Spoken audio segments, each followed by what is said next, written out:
বৃষ্টির দিনের বিকেলের নাস্তা যদি হয় গরম গরম এক বোল স্যুপ, তাহলে কিন্তু মন্দ হয় না। আর যদি হয় সেটা হোমমেড এবং খুবই স্বাস্থ্যকর, তাহলে তো কথাই নেই।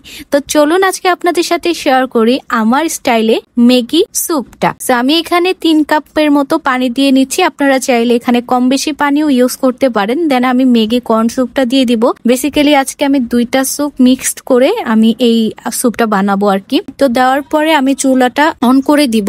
স্টিল আমার চুলাটা অফ ছিল। দেন আমি চুলাটা অন করে দিয়ে দেন আরেকটা স্যুপের কিছুটা অংশ আমি দিয়ে দেই।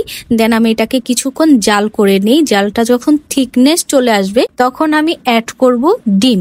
ডিমটা আপনারা অ্যাড করতে পারেন, চাইলে এটা স্কিপও করতে পারেন। দেন আমি এখানে ডিমটা দিয়ে একটু হাই ফ্লেমে কিছুক্ষণ কুক করে নিব। দেন আমি অ্যাড করব চিকেন, মাশরুম এবং কিছু বেবি কর্ন দিয়ে নিয়েছি। এত প্রয়োজনীয় কিছু না, আপনারা এটা স্কিপ করেও খেতে পারে। দেন আমি এটাকে কিছুক্ষণ জাল করে নিব এবং এটা যখন থিকনেস চলে আসবে তখন আমি এটার মধ্যে অ্যাড করব কিছু পরিমাণ লাল মরিচ। কুক হয়ে গেলে এটা নামিয়ে গরম গরম পরিবেশন করব এবং খেতে কিন্তু এটা খুবই টেস্টি। সো আজকের মতো এই পর্যন্তই। সবাই সুস্থ থাকবেন, ভালো থাকবেন। আসসালামু আলাইকুম, আল্লাহ হাফিজ।